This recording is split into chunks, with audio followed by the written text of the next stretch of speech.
سرخط خبرها نامه دلیر امامعلی به پرزیدنت امامعلی رحمان دبیری سپاد گفت به حل بحث تاجیکستان و قرقیزستان آمادند زنهای دارای بوتکس و میژه‌های سنی را به هواپیمای دبی راه ندادند.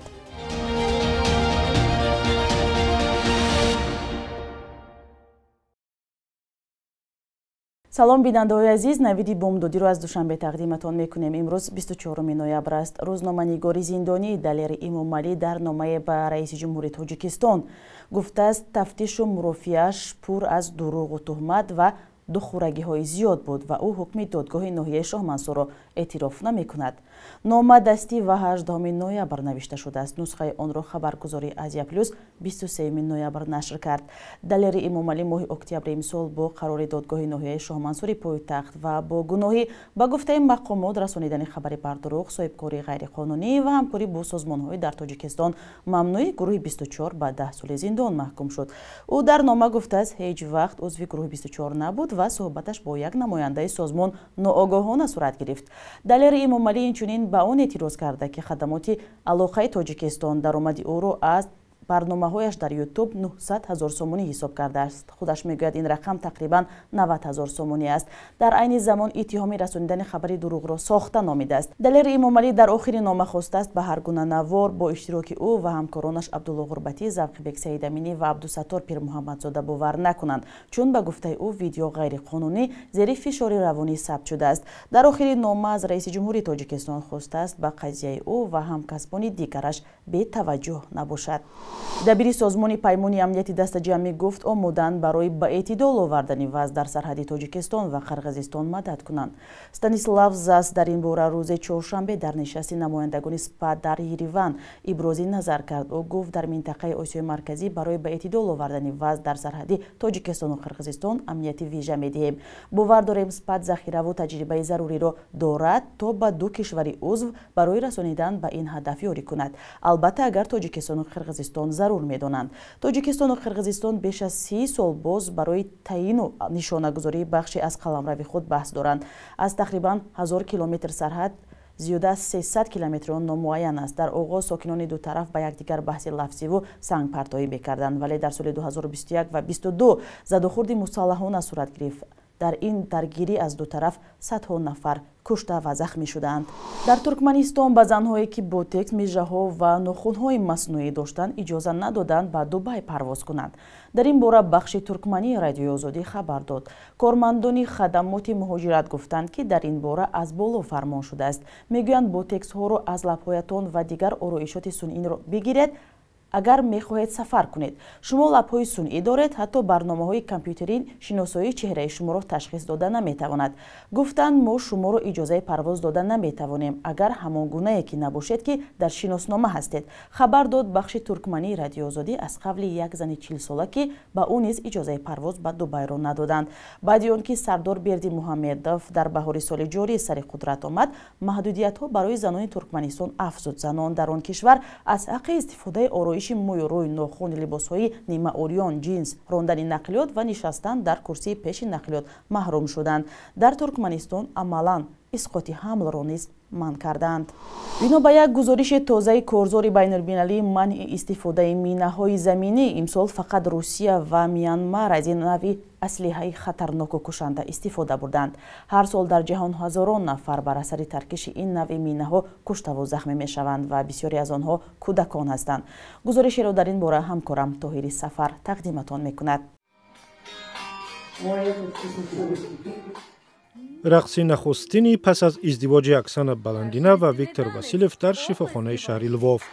پرستار 23 ساله اوکراینی ماه مارت روی مینه پای گذاشت که نیروهای روسیه در زادگاهش شهر لیسیچانسک ماندند. اکسانا یکی از 270 نفر است که همین سال در اوکراین در نتیجه ترکش مینه ها معیوب و یا کشته شدند. بعد حمله به اوکراین در ماه فوریه نیروهای روسیه در مناطق وسیع مینه کشتند. 200,000 کیلومتر مربع قلمرو ما تفتیش و از مینه پاک کرده نشده است. بر اساس گزارش روسیه سرزمین اوکراین را از راه‌های گوناگون و از جمله دستی مینه‌کاری کرده است.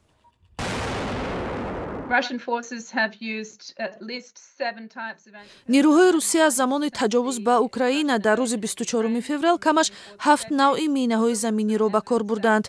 دلیل استفاده بمب‌های خود ساخت نیز هست. استفاده همه آنها بر اساس عهدنامه بین‌المللی منع است. ارتش میانمار مینه‌های زمینی را 10 سال هاست استفاده می‌برد. نیروهای میانمار استفاده از مینه‌های زمینی در اطراف مناره‌های موجگیر، لوله‌ها دیگر انشاءات انرژی را زیادتر کردند. دیگر گروه‌های مسلح غیر حکومتی در کشور نیز. مینه‌های زمینی تا حال در 60 کشور جهان منتظر قربانی نوبتی هستند. سال 2021 در جهان 5500 نفر جبر این سلاح را کشیدند. بیشتر از 2000 نفرشان جان دادند. نصف از قربانیان و زخمیان کودکان بودند. تلفاتی از همه زیاد را سوریه داده است و 1200 نفر. در افغانستان بیشتر از 1000 کس کشته و زخمی شدند. احمد المروعه پسری 9 سالش مراد را ماهی انور از دست داد. او هنگام جمع‌آوری ظرف‌های پلاستیکی در ساحل بر در نزدیکی شهر حدیده یمن روی مین پای گذاشته است. من تیکه های جسد او را جمع آورده به اداره تفتیشات بردم. او را نشستم و به خاک نسپردم. فقط در یک خلطه پلاستیکی زیر خاک کردم. بر اساس عهدنامه بین المللی منع مینه‌ها 94 کشور بیشتر از 55 میلیون دانه مینه‌های خود را نابود کردند. اما اسلحه ناعیان و زیر خاک همچنان در کشورهای رها شده از جنگ هم مردم را زیر خاک میبرد و یا معیوب و معلول میکند. در ایالات آمریکایی ویرجینیا در نتیجه یک تیرپرانی در مغازه نزدیک 10 تن کشته و چندین تن دیگر مجروح شدند. بنا به اطلاع پیشکی یک کارمند مغازه تیرکش شده است و بعد تیرپرانی و قتل چند آدم خودکشی کرده است. این حادثه روز سه‌شنبه رخ داده است. در ماموریت مغازه والمارت که این حادثه اونجا صورت گرفت گفتند از این فاجعه شوکه شدند. این بار اول نیست که در شبکه مغازه‌های والمارت تیرپرانی رخ می‌دهد. سال 2019 در ایالات تگزاس در مغازه والمارت در نتیجه تیرپرانی 23 کس کشته شده بود. قرار است امروز 24 نوامبر بخشیده به روز پرچم دولتی در شهر دوشنبه راهپیمایی صورت گیرد. وزارت فرهنگ تاجیکستان خبر داده است که این راهپیمایی از میدان باغ استقلالیت آغاز شده تا نزد پایه پرچم دولتی ادامه می‌یابد و بعداً در نزد پایه پرچم دولتی برنامه فرهنگی برگزار می‌گردد. این روز شروع از 24 نوامبر سال 2009 تجلیل می‌شود. به عنوان یک رمز مهم دولت تاجیکستان پرچم در جریان اجلاسی 16 شورای عالی در سال 1992 تصدیق شده است. پرچم ملی تاجیکستان که از رنگ‌های سرخ و سفید و سبز و یک تاج و 7 ستاره عبارت است در قطار سرود ملی و نشان یکی از رمزهای دولتداری به حساب می رود. 9 سپتامبر سال 2011 ستون 165 متری پرچم ملی در مرکز دوشنبه برافروخته شد و آن وقت نام کشور در کتاب رکوردهای گینس ثبت گردید. بخش یک روز تاریخ تقدیمتان می شود که مهمترین تحولات تاریخی 24 نوامبر را فرا می گیرد.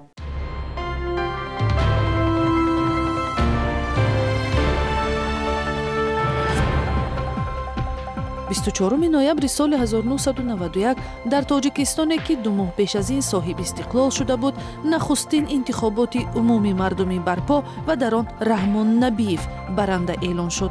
برای اشتراک در این انتخابات 11 نامزد ثبت نام شد که برای تاریخ تاجیکستان بی سابقه بود. حزب و سازمان‌های غیر کمونیستی از نامزدی دولت خدا نظرف کارگردان سینما پشتیبانی کردند.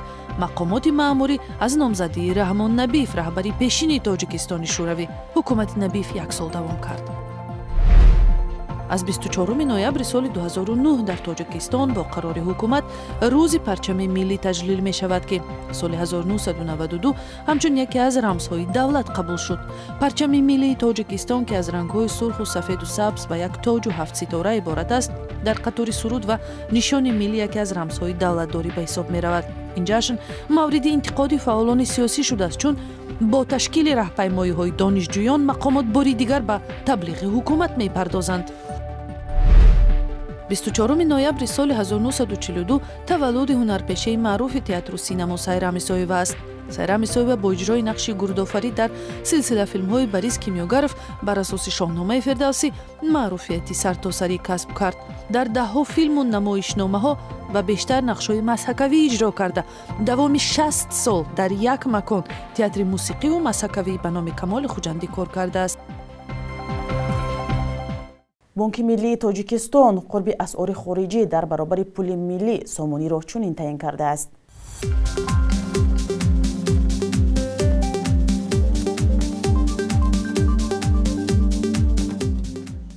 бинандаҳои азиз, ташаккур ки моро тамошо кардед. рӯзи хуб дошта бошед ва то барномаи баъдӣ хайр, худо нигаҳдор.